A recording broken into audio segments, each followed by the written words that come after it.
শহরের পুরনো বাস স্ট্যান্ডে প্রতিদিন সকালবেলা একজন লোককে দেখা যেত। ধূসর রঙের পুরনো স্যান্ডেই মানুষ তাকে ডেকেই নিত, ওই ভবঘুরে লোকটা। কেউ তার পাশে বসত না, কেউ কথাও বলত না।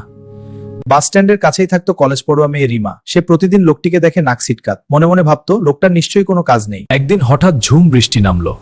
রিমার ছাতা ছিল না, ভিজতে ভিজতে সে দিশেহারা। সেদিন প্রথমবার সে লোকটার চোখের দিকে তাকাল। সেই চোখে ছিল ক্লান্তি, কিন্তু অদ্ভুত এক আলো ছিল। দেখ, এক অজ্ঞাত দাতার স্কলারশিপ সত্যি? আমাদের জন্য করবে। হ্যাঁ, আশা রাখি।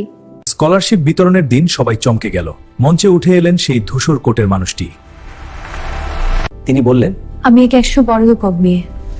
সব হারিয়েছি, কিন্তু মানুষকে বিশ্বাস করা চাইনি। চেহারা নয়, মানুষকে চেনা যায় তার কাজে, তার মননে। ধূসর কোটেরও একটি নীরব শিক্ষা।